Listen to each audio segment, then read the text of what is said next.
الحمد لله الذي كما هدانا للإسلام وكما علمتنا الحكمة والقرآن۔ عزیز ساتھیو، آج روزے کے اجتماعی فوائد کے بارے میں پڑھیں گے۔ روزے کا اجتماعی فائدہ سب سے بڑا یہ ہے کہ پورا مہینہ انسان بھوکا پیاسا جب رہتا ہے تو دوسرے انسان کی بھوک پیاس کا احساس ہوتا ہے، کیونکہ دنیا کی آبادی کا اس وقت 40% حصہ وہ ہے جو بھوک اور پیاس کا شکار ہے، اور اس سے انسان کو اس کا احساس ہوتا ہے۔ دوسرا سب سے بڑا فائدہ یہ ہے کہ انسان میں ہمدردی کا جذبہ پیدا ہوتا ہے، ناداروں کے لیے جو کمزور ہیں، محتاج ہیں، انسان ان کی مدد کرتا ہے، کیونکہ ہر مدد پر 70 گنا زیادہ اجر ملتا ہے، اور اس اجر ملنے کی وجہ سے اس کے درجات بلند ہوتے ہیں۔ پھر تیسرا سب سے بڑا فائدہ یہ ہے کہ انسان میں قناعت پیدا ہوتی ہے، ایثار پیدا ہوتا ہے۔ قناعت یعنی صبر و شکر ہے، ایثار قربانی کا جذبہ ہے، انسان تقسیم کرنے کی اس میں عادت پیدا ہوتی ہے، اپنے لیے کم سے کم جمع کرتا ہے اور کم سے کم غذا پر اکتفا کرتا ہے، اور سنت کے مطابق جب روزہ رکھتا ہے تو اس سے صحت بھی حاصل ہوتی ہے۔ پھر اگلا سب سے بڑا فائدہ کہ پھر روزے کا ایک بڑا فائدہ یہ ہے کہ اس سے انسان میں باہمی یگانگت یعنی باہمی محبت و شفقت پیدا ہوتی ہے، انسان ایک دوسرے کے قریب آتے ہیں، دین پر چلنا آسان ہو جاتا ہے، ایک دوسرے کے ساتھ محبت پیدا ہوتی ہے، دینی رشتہ مضبوط ہوتا ہے۔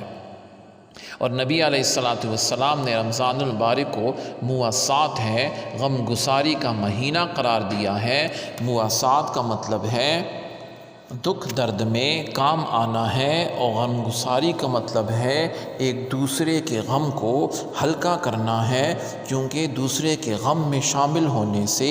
انسان کا غم ہلکا ہو جاتا ہے، اور دوسروں کی خوشی میں شامل ہونے سے خوشی دوبالا ہو جاتی ہے۔ پھر روزے کا ایک بڑا فائدہ یہ ہے کہ جب انسان سارا مہینہ اپنا معدہ خالی رکھتا ہے، بڑی بڑی بیماریوں سے نجات مل جاتی ہے، صحت جسمانی نصیب ہوتی ہے، اور میڈیکل سائنس نے اس کے اتنے بڑے بڑے فائدے گنوائے ہیں جس کا انسان گمان اور سوچ تک نہیں سکتا۔ حدیث پاک میں ارشاد ہے، ان اللہ تعالی یقول ان الصوم لی وانا اجزی بہ وان للصائم فرحتین اذا افطر فرحا واذا لقی اللہ تعالی وجزاؤہ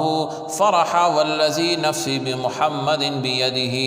لخلوف فم الصائم اطیب عند اللہ من ریح المسک۔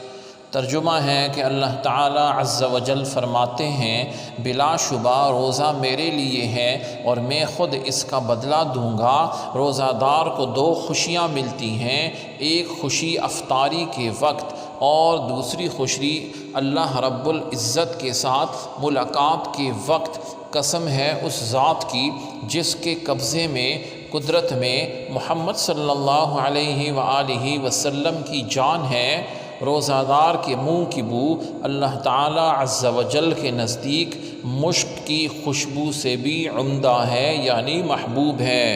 ایک دوسری حدیث میں ارشاد ہے، ان الصائم اذا اکل عنده لم تزل تصلی علیہ الملائکہ حتی یفرغوا من طعامہ۔ تو ترجمہ ہے کہ روزہ دار کے پاس جب کھانا کھایا جا رہا ہو تو فرشتے اس کے لیے مسلسل دعائے مغفرت کرتے رہتے ہیں،